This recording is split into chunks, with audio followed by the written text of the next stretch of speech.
Alright, good morning, the Aeson people.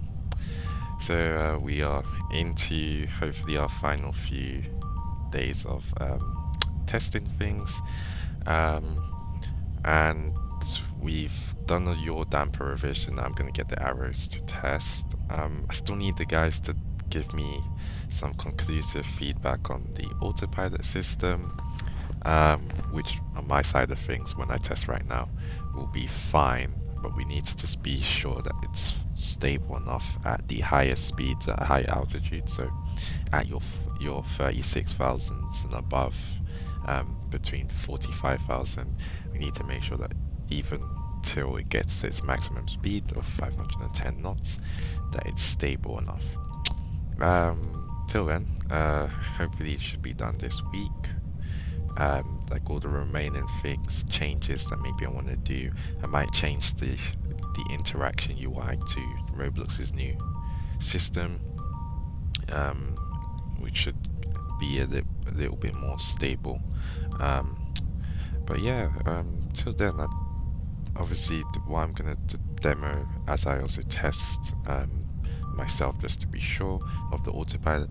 Obviously, we eventually want to do interactable cockpits, but obviously for now that's a bit far away because we have to balance obviously performance vs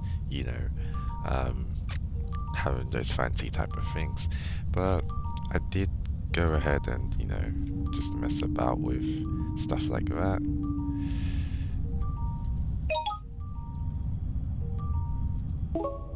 As you can see now, if I do it here, you'll notice this doesn't move at all, for a very good reason, because in the Airbus planes, the side stick moves independently of each other. Okay, so both side sticks, the captain and pilots, they're not like the joysticks which are interconnected, so they move independently. So that's why. So if the co-pilot was flying the plane, his side stick would move, the captain's wouldn't, which might as well show you that before we take off. Oh, what happened there? I must have clicked the wrong seat. There we go. So if I press here. Alright. Oops. There you go. And let's be sure. So there we go. That's pretty much it. So might as well get moving. We're gonna try and take off. We also changed the yaw damper system because it didn't do the work I wanted it to at the time. So it's a lot better now. And I changed it because of engine out issues. So obviously if you lose one engine mid-air, or if your co-pilot's just annoying and decides he's gonna turn off your engine mid-air, we obviously need to make sure that the plane can still fly. Of course it will be reduced performance like it should be real world, but obviously you have asymmetric thrust, so real world yaw dampers do account for this as much as they can, but if the pilot feels they're not doing a good job, they will turn the yaw damper off. And our old yaw damper pretty much ignored that and barely did anything, so that meant that our whole yaw damper system, calculation was wrong, but we've changed that now, and it should be good. So and we're going to do a warm, and then we'll get this puppy in the air.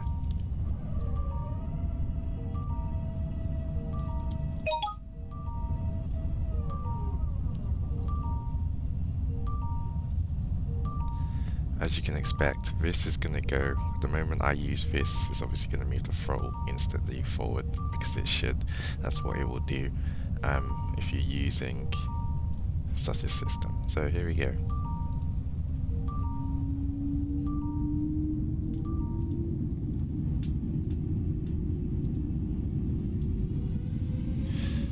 Righty.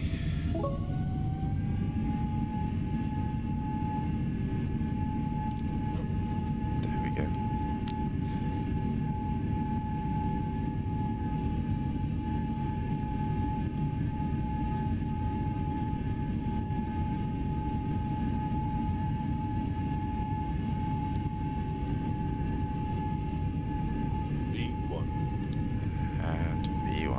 Let's lift her up.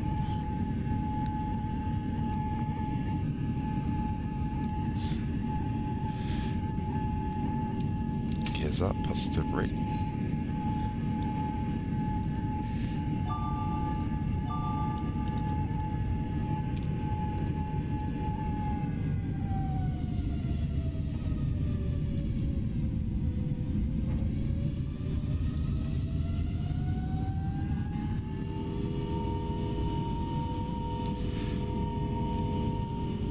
One thing I need to obviously change is for some reason forgot that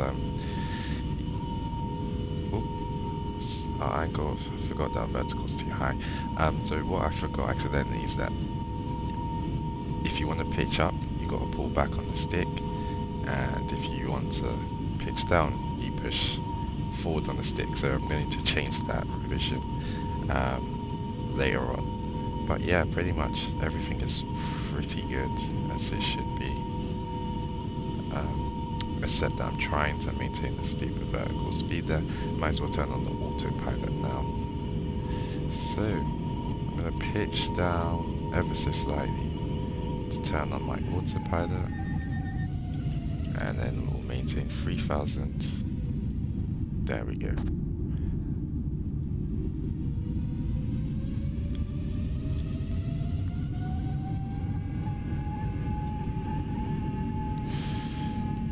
Take a head in.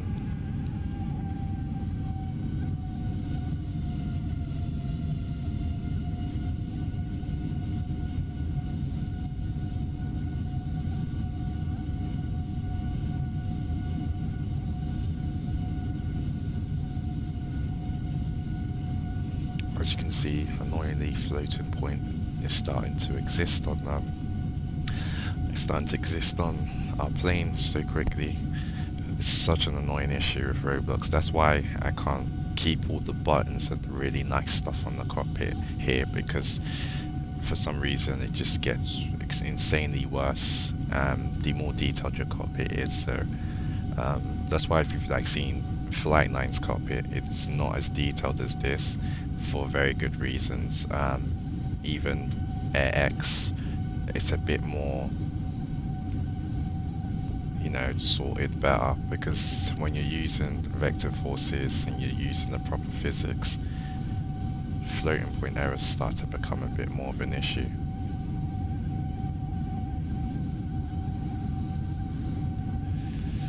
Okay, so we are nearly reaching 9,000. I'm going to go straight into 3,000, and we'll maintain 2-3.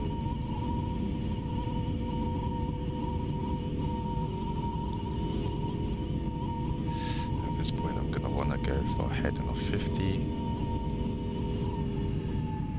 I just changed our heading because I just really wanted to see what the autopilot does with the stick.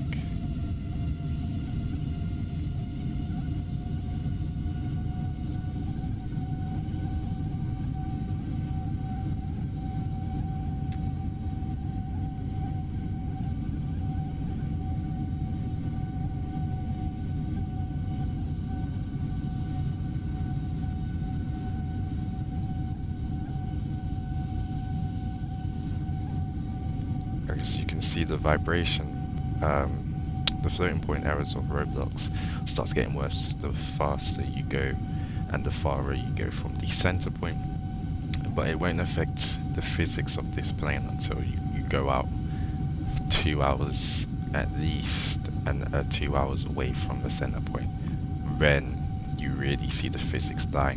But like everything, like the cockpit is usually the first thing to start shaking about.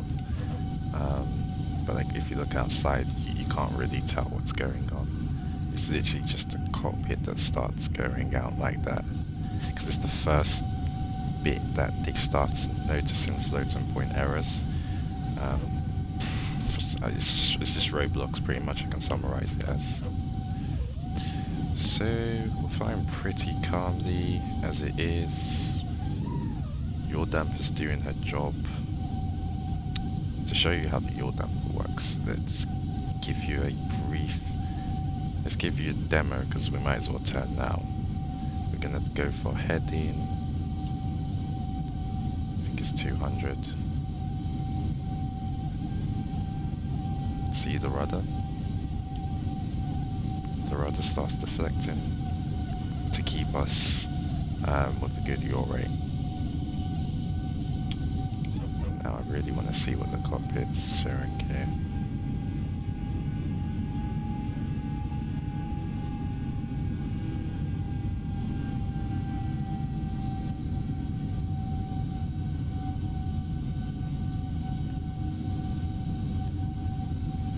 Cockpit's no fun.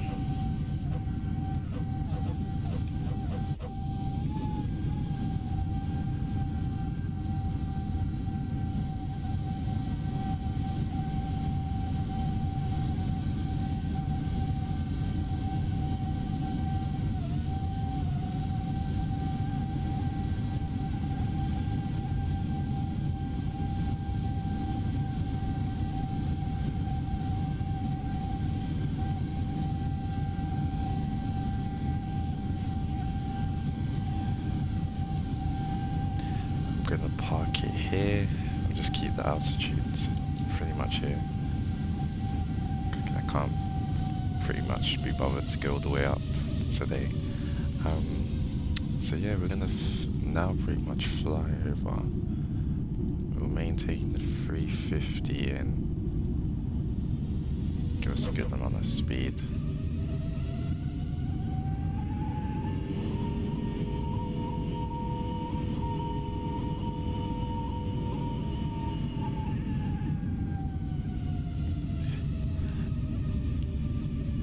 If you're wondering why, if I've set it 350, it tries to maintain 360, it's because in the script I set it to be very stupidly, and I still haven't changed it. I set it to be +10 because there was an issue before with the auto throttle, but since it's fixed, I have to simply go and change that so that it just follows this normal value. I do recommend, if you do start changing speed, like if you start decreasing the speed, try and do it in small increments. Real world, they wouldn't just jump from like 350 to landed speed. Do it in increments, usually maybe of 100, 50, whatever, to get to your speed. Oh, I didn't even realize we have the flaps still up. No wonder we couldn't. No wonder we're burning too much here.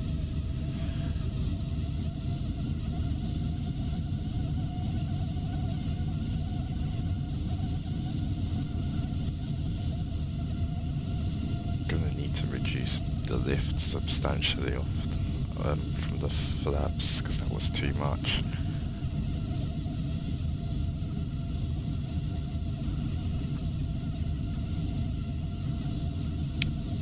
Let's take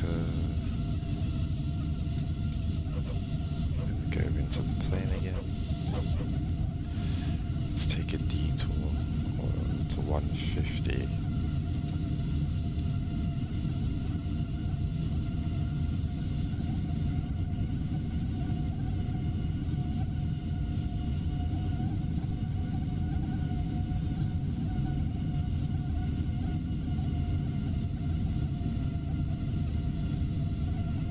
It's just so smooth with it. It's pretty annoying. If it's me, I just yank the throttle very, very easily. Let me try it.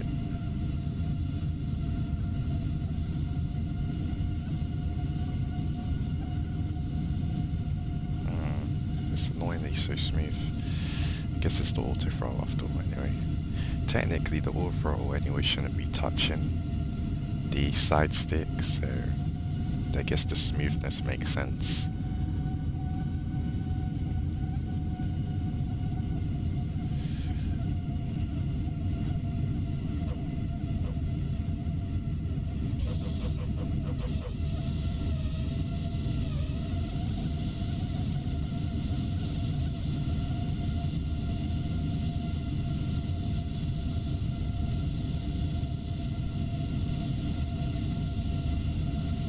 Feels so realistic because of how it feels like it's actually on air. It does kind of give you that really type of realistic vibe.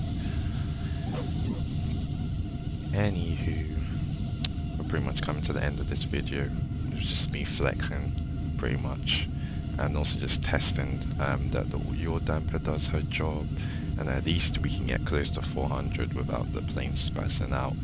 I'm gonna have to get my arrows to check again that it can get to 40, at least 40k, or past 36,000 feet without the dancing issue maybe you guys saw before in the previous video, which was just something to do with tunes, but it looks really smooth. We're already at like 400 knots and I'm not getting any instability. So as you can see here, the vertical speed is literally barely changing from 200 all the time. Before at this point it would be in the hundreds, 200s, 300s of what it should be. Heading's pretty stable as well.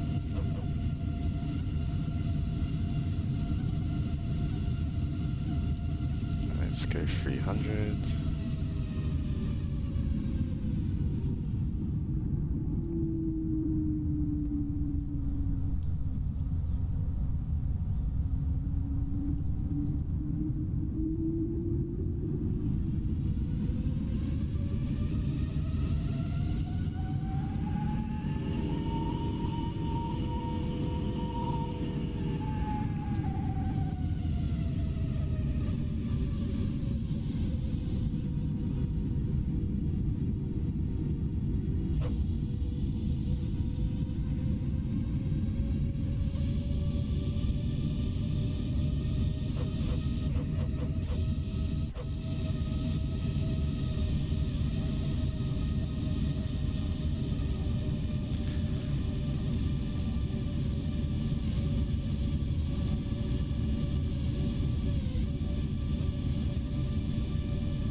Oh, that was the trim.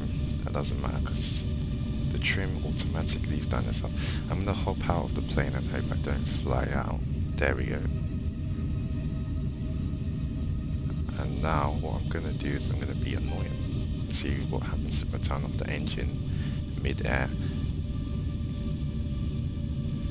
And I just realized the only way to do that, stupidly, is to turn on the APU first, because the engines aren't on at all. So I guess I think that's why you have to do it.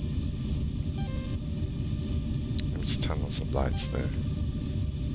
Beacons, strobes. Okay. Ooh, what engine was that? Okay, E2.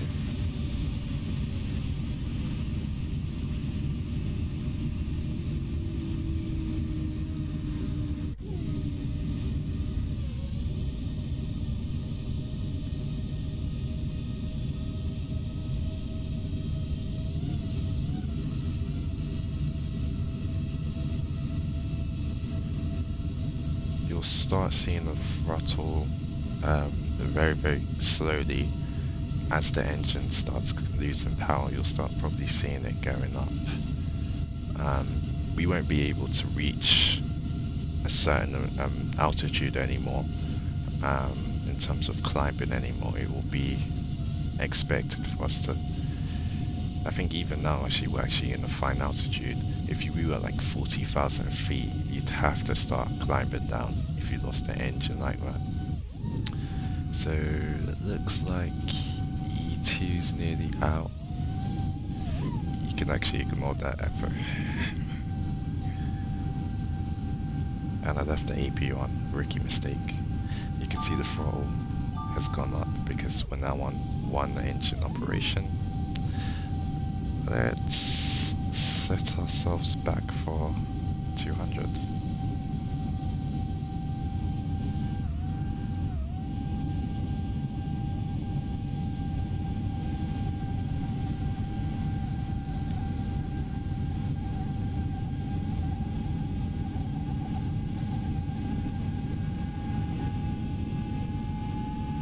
The moment we start trying to get any vertical speed, you'll see, and you'll realize that because you've lost an engine, it's very, very hard to climb without losing speed, and I'll show you why. Because the one, obviously, under one engine is going to struggle. You also see a good job the yaw damper is doing because it's kept the plane coordinated. And this is, you'll see what will happen when I turn off the yaw damper. Let's put this to 170. Just need it to fly towards that right airport in case anything happens.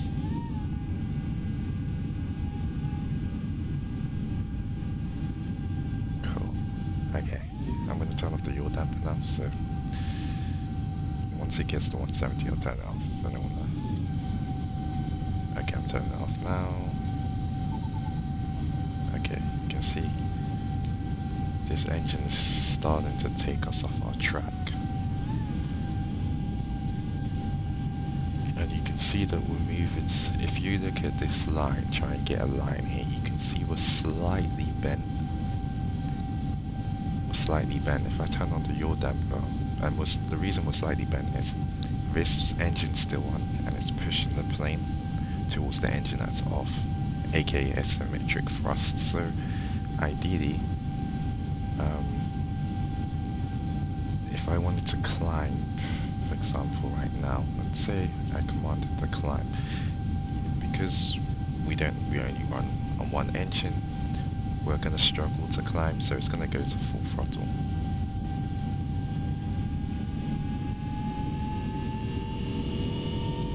You can see that. We'll probably start using speed because we just don't have enough thrust.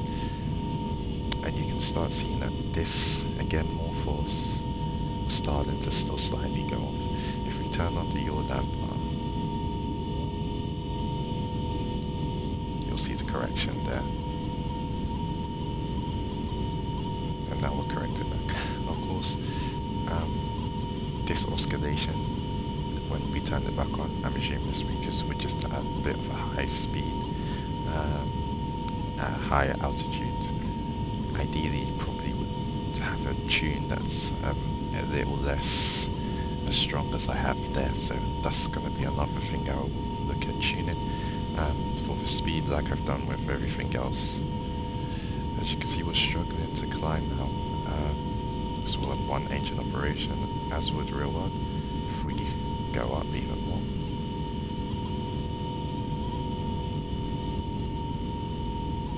we might be able to reach our vertical speed possibly, but we are losing speed as a result. So let's pitch down.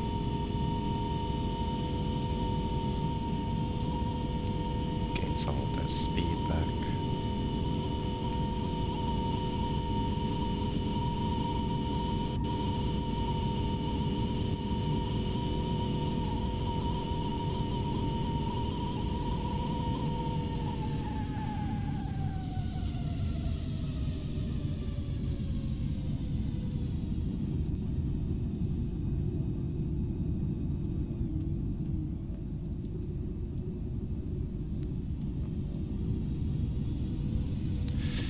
Okay, pretty much that's pretty much it.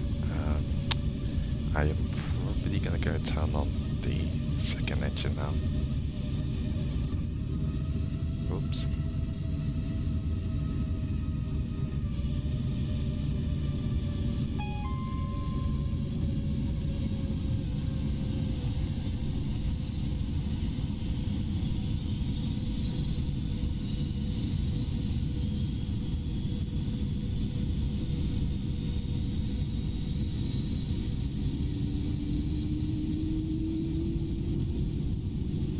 And by the way, this is the speed without the flaps.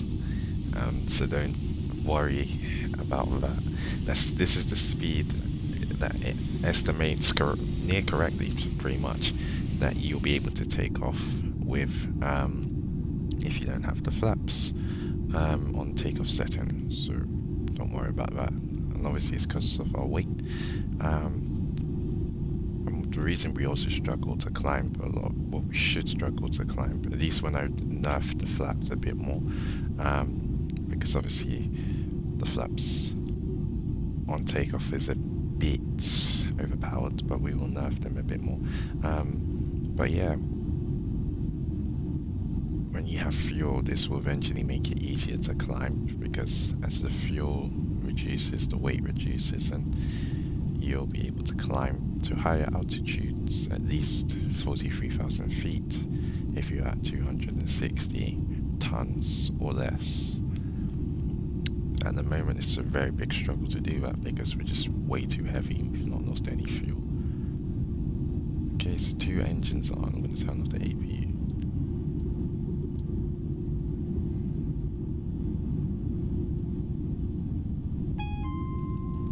Okay.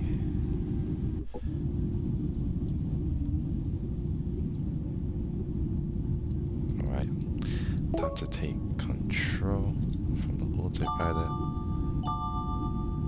This is where my fear comes. We'll turn this off.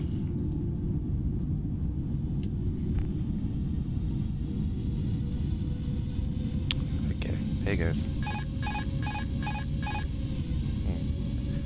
I expected to crash and burn, but nothing happened. Here we go.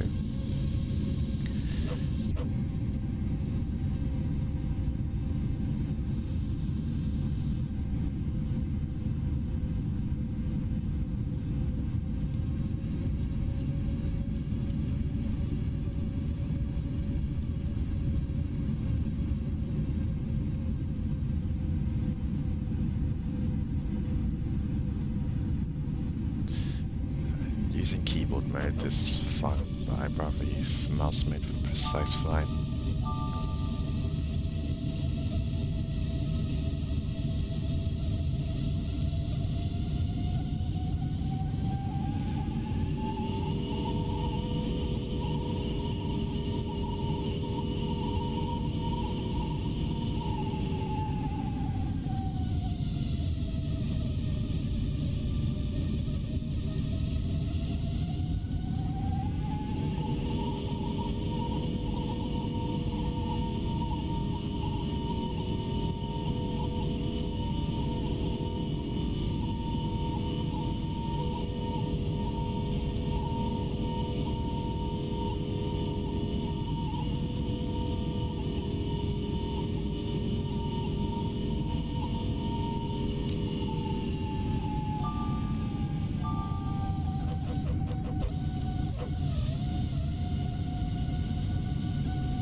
Happy days.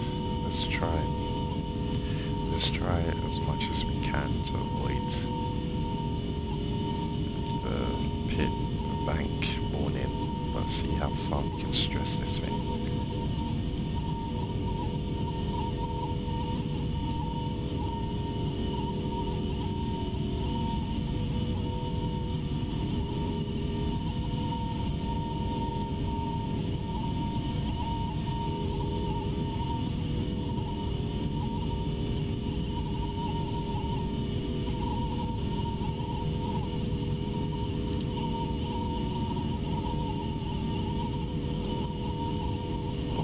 Drag, you can feel it when you pitch down, and it just the drag, you can feel the air just pushing that wing, to resisting the wing.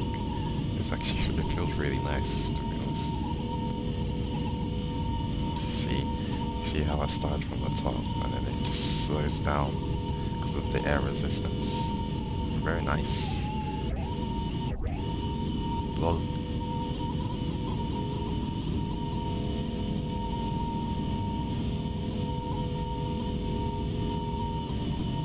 I have no doubt that we would have broken the plane at this point, but you know.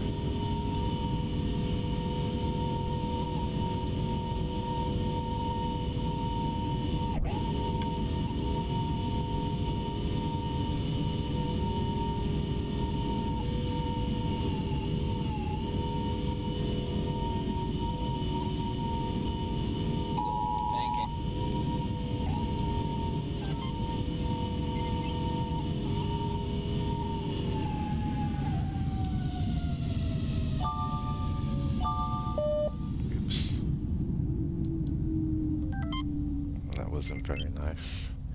I'm gonna have to have a look at that pitch protection thing. I'm not really happy with how violent that was.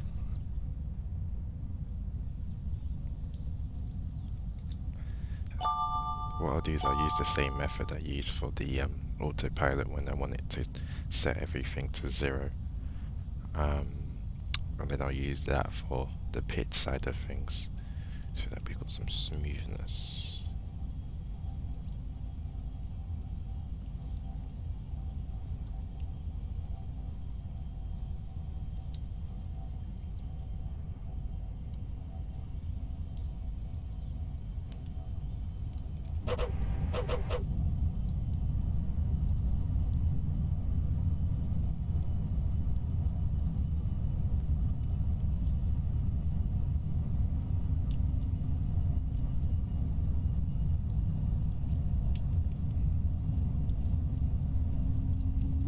I'm just gonna hop out.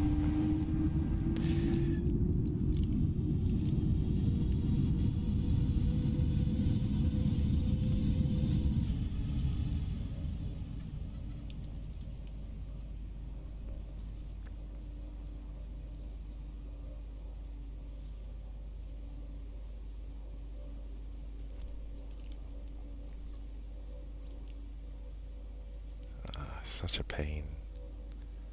I want to get past, I want to get down so I can get a very nice view of that plane.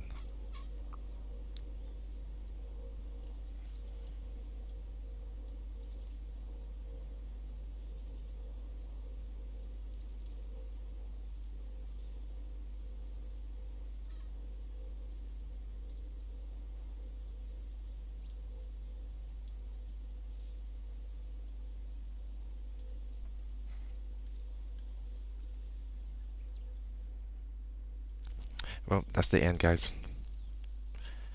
We had fun with the plane. Yeah, so anyway, eventually once we've done all our tests and made sure that the latest kit changes are ready, we will start on our A321. We're going to try and blitz through, as we said, because we really want to get onto a Aeson train. So hopefully this will be one of the last sets of videos on all the changes we're doing to make this kit still stay more stable as it's been. So yeah, peace.